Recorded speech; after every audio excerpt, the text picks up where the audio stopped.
उत्तर प्रदेश में सूचना अधिकार कानून का जो सूरत-ए-हाल है वह बड़ा ही चिंताजनक है। काबिले गौर है कि कांग्रेस की केंद्र सरकार में आरटीआई एक्ट 2005 वजूद में आया था। देश के तमाम आंदोलनकारियों ने लंबा संघर्ष किया था, लेकिन आज सूचना अधिकार कानून अपनी उम्र के 16वें साल में हाशिए पर खड़ा हो गया है। यूपी के बुंदेलखंड में सूचना अधिकार कार्यकर्ता और पत्रकार किस तरह सिस्टम से आजिज हैं, यह खबर उसकी बानगी बस है।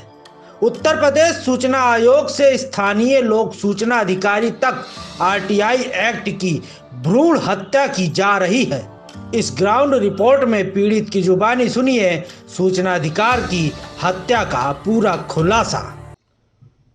उत्तर प्रदेश के बुंदेलखंड में सूचना अधिकार का जिस तरीके से हनन किया जा रहा है और जिस तरीके से उत्तर प्रदेश में सूचना आयोग ने पीड़ितों को पूरी तरह से कटघरे में खड़ा कर दिया है, उसकी जद्दोजहद के लिए आज आपको लिए चलते हैं सूचना अधिकार के बांदा में हो रहे उल्लंघन और उन कुछ केस स्टडी के बीच में, जिनको पढ़ करके और देख करके आपको लगेगा कि योगी की सरकार में सूचना आयोग ने सूचना अधिकार को क्या बना दिया है।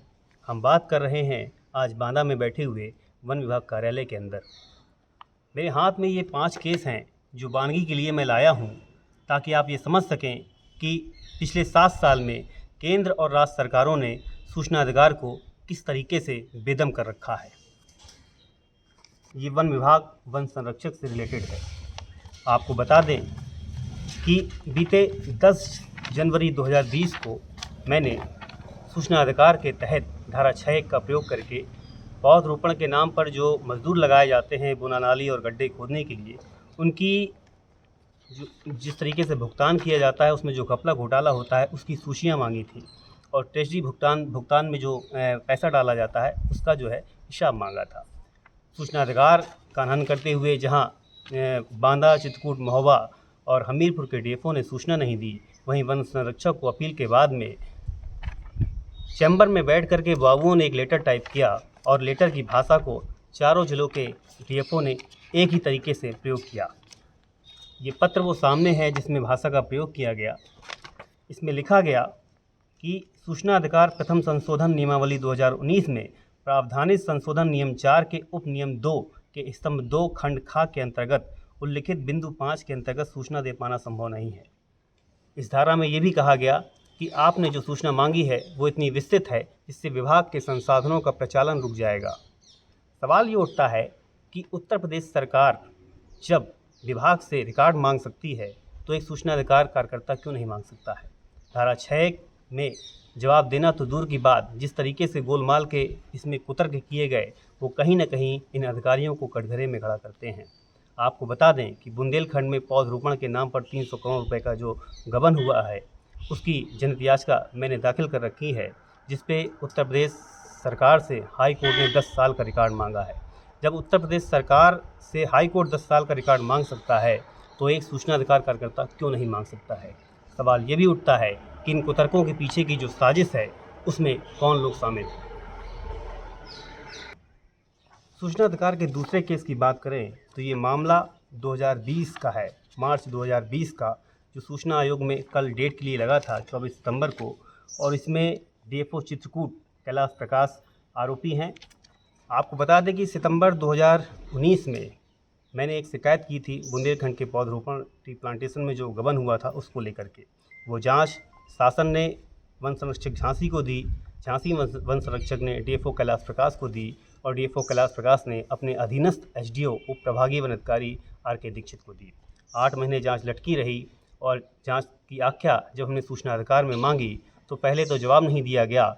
वन संरक्षक को जब अपील की गई तो एक सिरे से इसमें बरगढ़ के देसार ब्लॉक का जिक्र करते हुए पूरी जांच को ही कटघरे में खड़ा कर दिया गया, जबकि हमने 135 पेज के हलफनामा इस जांच के संबंध में दिए थे। जब जांच की आख्या हमको नहीं दी गई तो हम इलाहाबाद हाई कोर्ट गए, और इलाहाबाद हाई कोर्ट में आज वो याचिका लंबित है। कल 2 साल बाद इसकी सुनवाई सूचना आयोग में थी। सूचना आयोग में सुनवाई कर रहे सूचना आयुक्त अजय कुमार उप्रेती, जहां वादी को कटघरे में खड़ा कर रहे हैं, वहीं गोलमोल जवाब दे करके कहीं न कहीं आरोपियों को के बचाव करते दिखते हैं।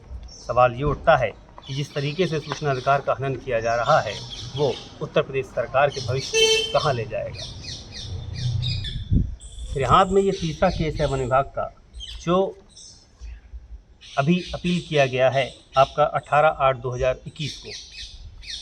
इसमें डीएफओ ने हाई कोर्ट में जो हमने याचिका दाखिल करी थी उसमें हमारे ऊपर एलिगेशन लगाया कि हम वन विभाग के पड़ोसी हैं और हमने वन विभाग से विभिन्न मांगें की जो पूरी नहीं की गई, उसके एवज में जनहित याचिका की गई है। जब वादी ने इनसे ये केस संलग्न करते हुए उन आरोपों का सबूत मांग लिया तो डीएफओ संजय अग्रवाल की बोलती बंद हो गई। डीएफओ अग्रवाल ने जवाब तो नहीं दिया, उल्टा अपील के लिए वादी को मजबूर किया। वन संरक्षक बांदा जो बंगला मेरे ठीक पीछे है, जब इनको अपील की गई धारा 19(1) के तहत तो इन्होंने निर्देश दिया संजय अग्रवाल को कि आप इनको सूचना उपलब्ध कराइए। संजय अग्रवाल ने, आपको बता दें कि जो हाईकोर्ट में शब्द प्रयोग किए थे वही हुबहू शब्द प्रयोग किए, लेकिन बिना सबूत दिए सूचना देने से इनकार कर दिया। अब ये अपील भी सूचना आयोग को की गई है। देखने वाली बात ये होगी कि ईमानदारी का दम्भ भरने वाला सूचना आयोग इस मामले में क्या कार्रवाई करता है।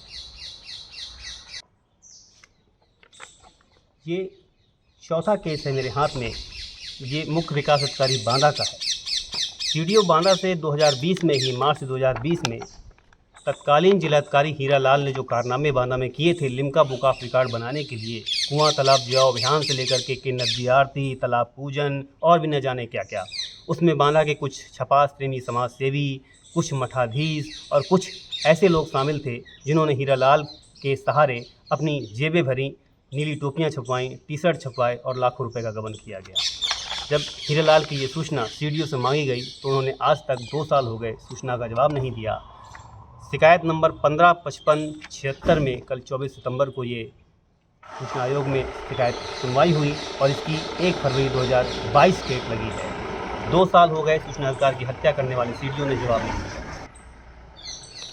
ये 5वां केस जिलाधिकारी बांदा का है। वर्तमान में जिलाधिकारी हैं हमारे अनुराग पटेल जी। हीरालाल के बाद 3 डीएम और आए। हीरालाल के संबंध में एक सूचना डीएम बांदा से मांगी गई थी। आपको बता दें कि डीएम साहब ने अपने आप को छपवाने के लिए दैनिक जागरण झांसी से लेकर के बुंदेलखंड न्यूज़.com से लेकर के तमाम ऐसे लोगों का प्रयोग किया जो उनको हीरो बनाने में पीछे नहीं रखे। जाते जाते जिलाधिकारी ने इन पत्रकारों को न सिर्फ असलाह के लाइसेंस दिए बल्कि प्रत्यक्ष और परोक्ष लाभ करवाए। डीएम से जब इसकी सूचना मांग ली गई तो डीएम ने कुतर्कों का सहारा लेते हुए आज तक ये सूचनाएं नहीं दी। 24 सितंबर को कल इसकी भी सुनवाई थी और 1 फरवरी 2022 इसकी डेट लगी है। ये 5 केस आपके सामने हैं जो ये बताते हैं कि उत्तर प्रदेश के सभी ज़िलों में किस तरीके से सूचना अधिकार की हत्या की जा रही है।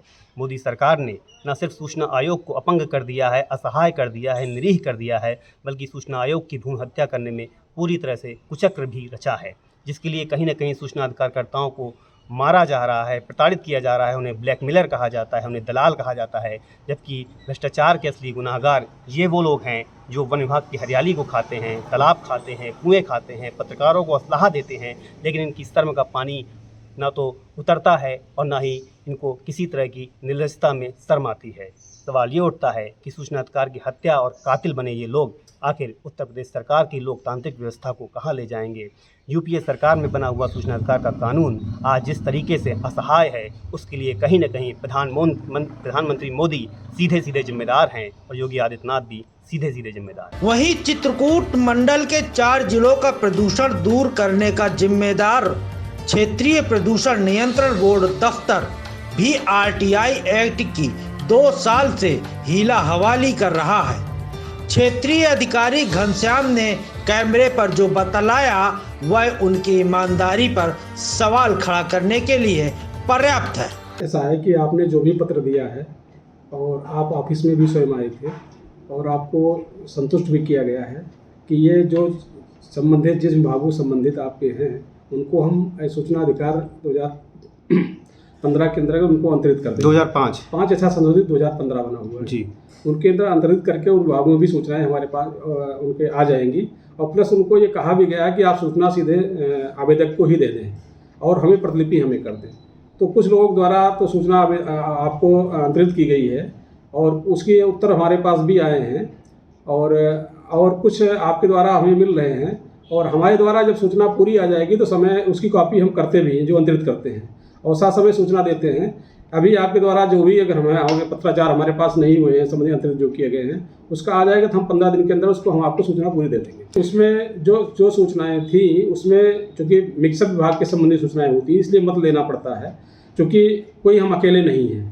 पोल्यूशन कंट्रोल बोर्ड उद्योग जो हैं वो रिलेटिव विभिन्न लोगों से होते हैं, तो इनसे सूचनाएं भी संबंधित होती। आप ये लोग आवेदक जानता है कि सूचना इन्हीं से स्तर है, लेकिन जो उसके नियम और नीति हैं वो नियम नीति के अंदर दूसरे विभाग से भी सूचनाएं वो उसके मांग करके देना पड़ता है, या आवेदक को देने के लिए कहा जाता है। अच्छा, एक क्वेश्चन में एक बिंदु संख्या 4 में लिख दिए हैं कि सूची पत्र के साथ संलग्न है, और इस पे कोई पत्र संलग्न नहीं है। ये उनका विषय है, हमारा विषय नहीं। फिर एक बार मैं उनको रिमाइंडर करूंगा। तो ये तो 420 हो गई ना। एक बार मैं रिमाइंडर करूंगा उनको, एक बार रिमाइंडर करूंगा उनको। 1.5 साल सर हो रहा है इन सूचनाओं को, तो डेटा भी बदलता है, भौगोलिक परिस्थितियां भी बदल जाती हैं, तो इतना विलम्ब से अगर सूचना मिलेगा तो फिर ऐसा है, जो आप जब भी मेरे पास आए तो आपको सूचना फाइल भी दिखा दी गई, सारी चीज़ मैंने आपकी बात को मैं रख रहा हूँ जो है, लेकिन मिला नहीं। अब वो संबंधित समय लेट होता है तो थोड़ा सा हम उनको भी एक बार रिमाइंडर भी दे देंगे और आपको मिलेगा, ऐसी बात नहीं है। हमारे स्तर जितना सहयोग आपको किया जा रहा है जो